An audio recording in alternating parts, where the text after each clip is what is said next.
We're going to go live now to Mayor-elect Olivia Chow. Let's listen in.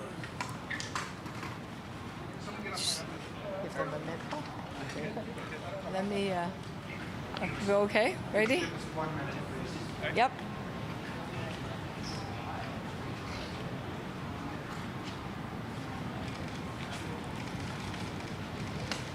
Yes. 1 minute. Is everyone ready? How's everybody? Yeah. I take direction well, no? Square to the cameras. Pardon? Square to the perfect. Got your arms right in the shot. Okay, is everyone ready? Yep. Cool. What's first? Hey, good afternoon. I'm excited to be able to come here at City Hall, ready for work. I'm honored and very grateful to have this opportunity to do so. You asked, what's first? Well, I am going to meet with top city staff and the city manager. I will be getting a briefing. But before that, I'm meeting with the deputy mayor to ensure there's a smooth transition, to learn from her, to hear about what's facing the city from her perspective, and of course, maybe pick up a badge so I could get inside. Mayor Chow, are you going to be meeting with councillors soon? Because you're going to have to convince a lot of them to go along with you on things they might, at the moment, not want to do. Yes, I absolutely am looking forward to the opportunity to meet with different councillors and meet with all the top staff. And I want to start early because there are a lot that needs to be done. Traditionally, a mayor just getting elected normally takes 5 to 6 weeks to come in and do the inauguration. I didn't want to wait so long. I'm making it 2 weeks, so the inauguration would be on July 12th, and I want to get started immediately to make life more affordable for the wonderful people of Toronto. You mentioned the deputy mayor. You're talking about meeting with department heads. As a strong mayor, you have the power to fire and hire department heads. Is there going to be a shakeup? I'm here to learn from the department head and to find out from them, from their perspective, what are their goals, what kind of targets they're setting for the city, what would they like to accomplish in the short term and long term, and what their expectation is, the kind of leadership they want from the mayor's office. So I want to listen first and then also listen to the councillors. My priority has been very clear. I talked about making life more affordable and caring City Hall, a City Hall that's more caring and a safe city.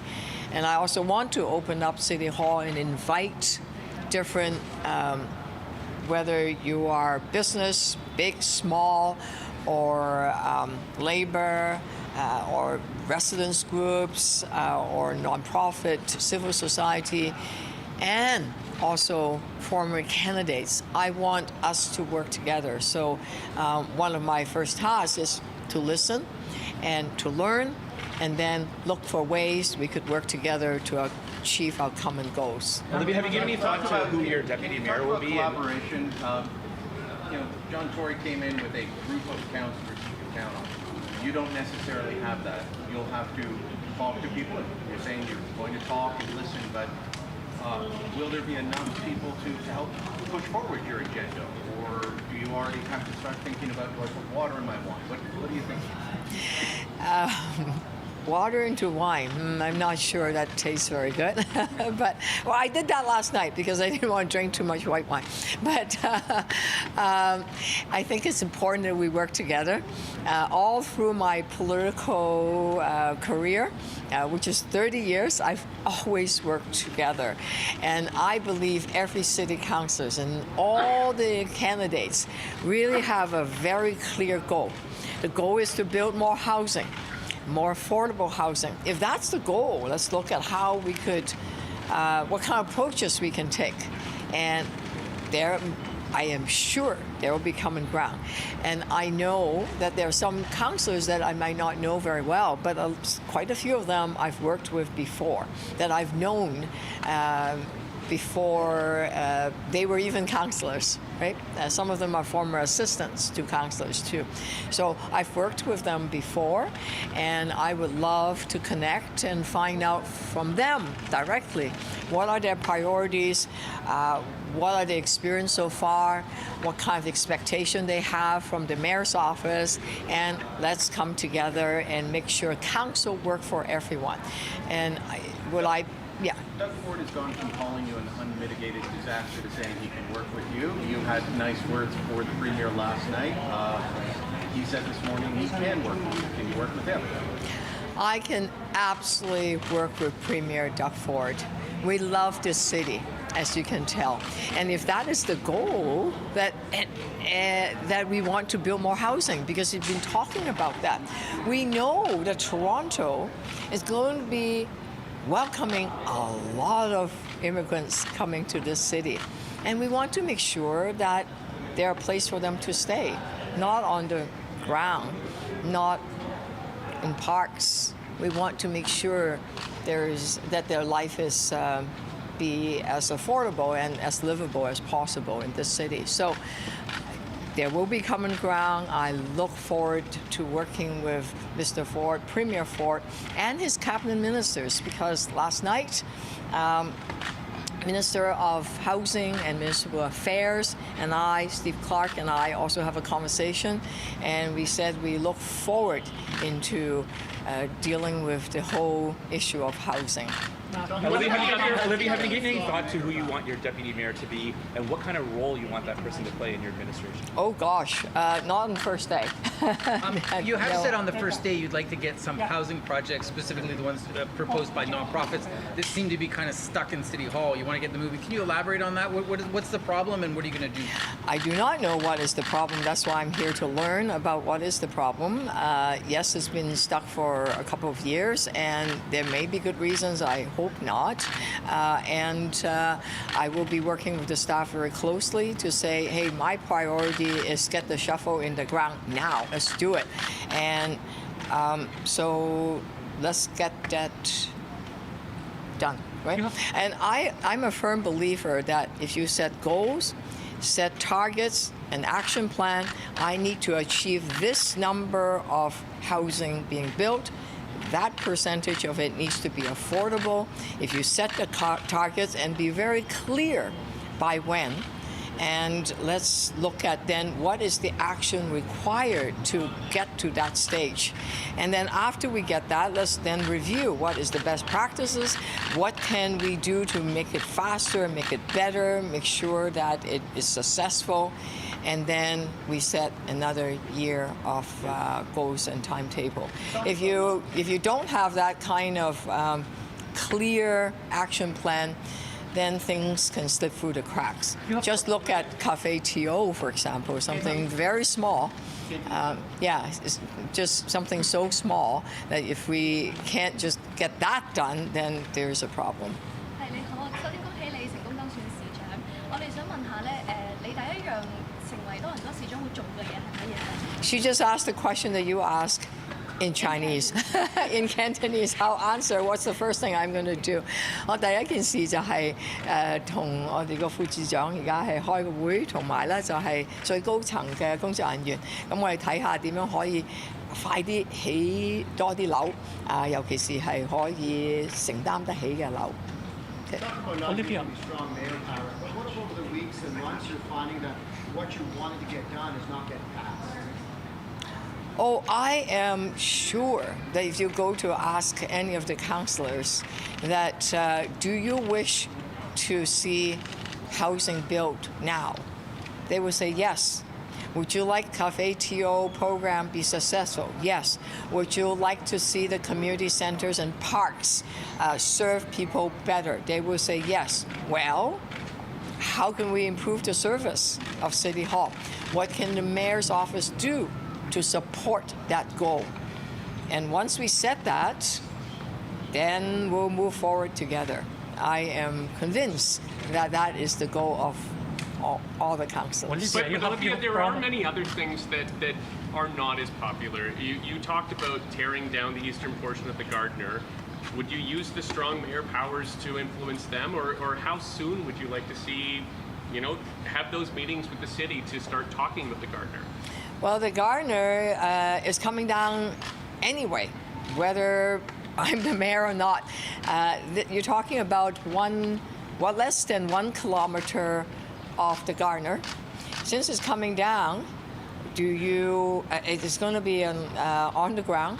Do you rebuild it and do it as a leveled up and block the waterfront? Is that a priority and spend $500 million doing it? Do we not want to save some money to make sure some of the money can be used in fixing TDC, fixing potholes, any number of things? And also not just saving money, the 8,000 units of housing that could be built in that land. Is that not a priority? So that's a rebuilding that up proportion of less than 1 kilometer of Gardiner. It's not going to be built until 2026 anyway. So there would be time for us to get into that conversation, and when we get there, we will solve that problem when we meet there. Olivia, you have promised that you're going to expand services. Given the fact that the city has $1 billion deficit, how is that possible to expand services? Well, as you know, I have talked about other source of revenue, whether it's mention tax, which is impact on the 2% of the home buyers. If their house they're buying is very expensive, then they pay a bit more when they buy a new home. That's like 2% of the 100% of people buying new homes. It's the top tier, people that have a lot of money. And the second piece is the vacancy tax. And if land speculators want to come and buy off the building, evict everybody, leave it empty, you know what? They should pay a bit more on the vacancy tax, and that would generate $43 million, about 1% of taxes. We don't really have to get to that place until next year in terms of talking about what kind of taxes we have.